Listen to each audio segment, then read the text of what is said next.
Que signifie préparer l'appel d'offres en amont? D'abord, pour vous illustrer, vous permettre de mieux comprendre ce que c'est que cette préparation, il me semble intéressant que vous puissiez vous mettre pendant quelques minutes dans les chaussures, dans les chaussons de cette collectivité ou de ce décideur public qui va lancer un appel d'offres. Il s'agit pour vous de bien comprendre l'enjeu, l'enjeu pour la collectivité, qu'est-ce qui se joue précisément. Alors, je ne vais pas vous faire un cours magistral autour des enjeux, mais je vais pointer du doigt quelques-uns de ces enjeux, 4 ou 5, qui vont vous aider à mieux comprendre ce que j'entends par préparer l'appel d'offres en amont.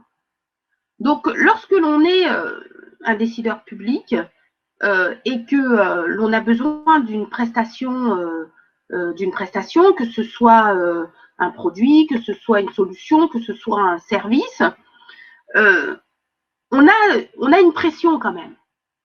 Notamment, la première pression, le premier enjeu, c'est de mener avec soin cette sélection pour obtenir des réponses qualifiées, des réponses de qualité.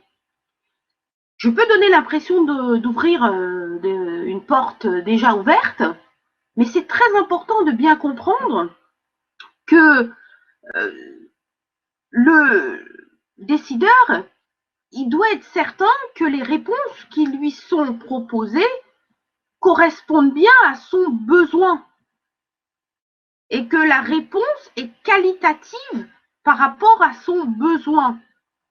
Alors, ce sont des personnes qui sont aguerries à l'exercice, certes, mais quand même, ils ont cette pression.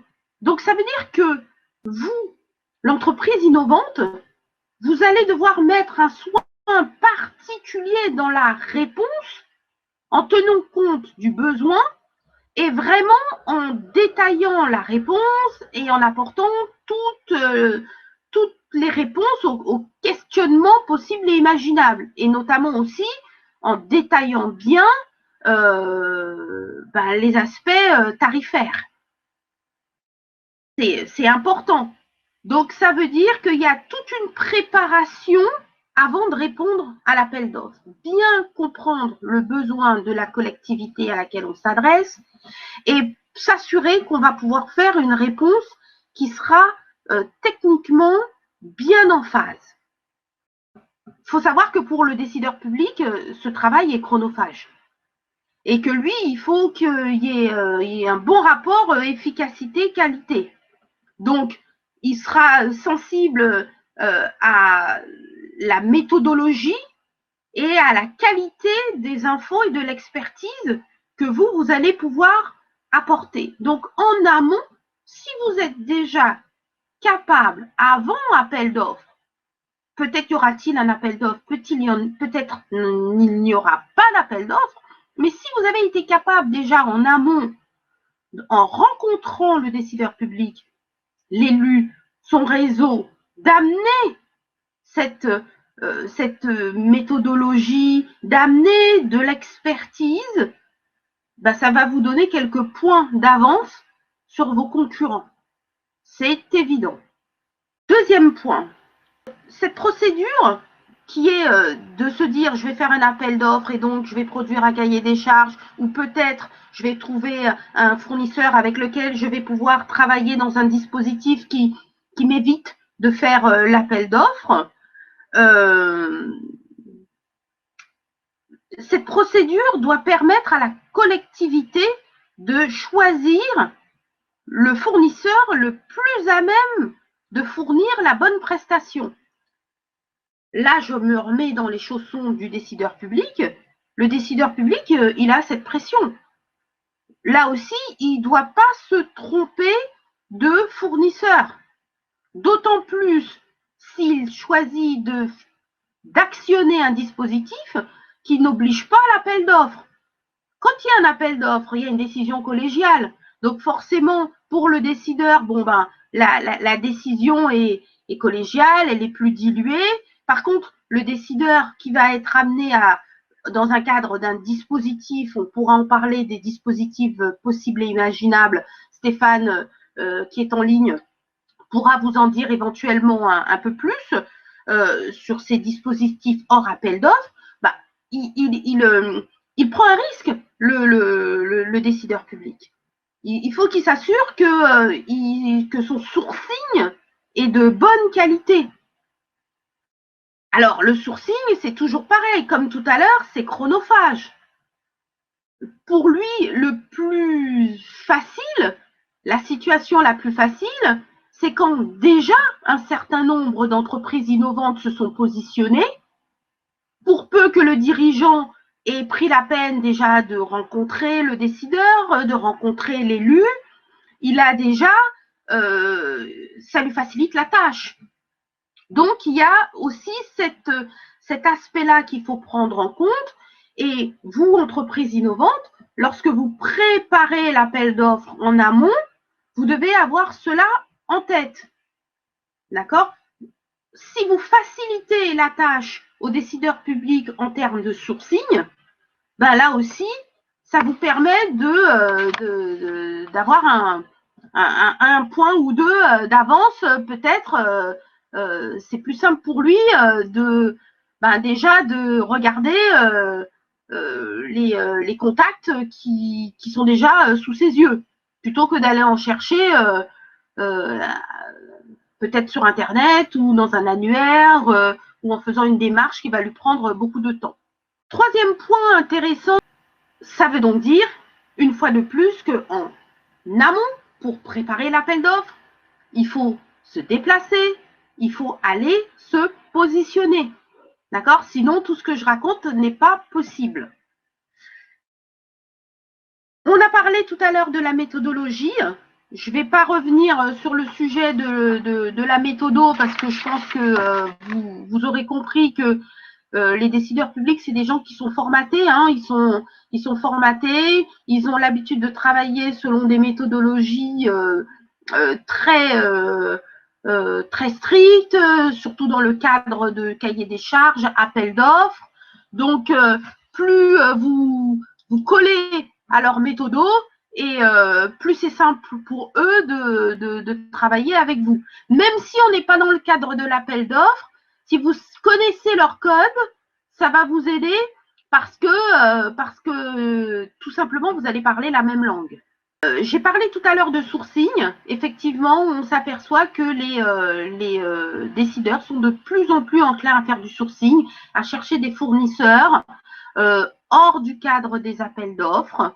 Ils sont encouragés à le faire. Ils sont encouragés à le faire, tout simplement parce que, comme j'ai déjà eu l'occasion de le dire dans le précédent webinaire, ils se retrouvent souvent à travailler avec toujours les mêmes prestataires, les mêmes mastodontes qui remportent tous les appels d'offres.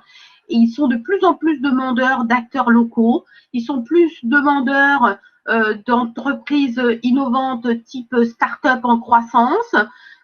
Ils ont de plus en plus envie de choisir vraiment leur partenaire et d'avoir une gouvernance du type partenariat sur les projets. Voilà. Souvent, ils se retrouvent face à des très grandes entreprises qui remportent les appels d'offres et la communication n'est pas toujours évidente. Il faut, dans un premier temps, pour préparer l'appel d'offres en amont, être dans le giron du décideur de l'élu. Il faut, comme je dirais entre guillemets, grenouiller dans son réseau. Il faut vous dire qu'il faut savoir que le décideur, au moment où il va commencer à sourcer des éventuels prestataires par rapport à un besoin qu'il a, il va regarder dans son réseau, il va regarder les entreprises avec lesquelles il a déjà travaillé, voir si éventuellement elles pourraient être pertinentes sur le besoin. Et le décideur, il va interroger ses plus proches collaborateurs. Donc, il y a véritablement une dimension de réseau. En dernier lieu, le décideur, il va faire de la recherche Internet, il va faire de la recherche salon, de la recherche foire. Je ne dis pas que c'est totalement à exclure, mais véritablement, il y a une dimension relationnelle et de réseau qui est super, super importante.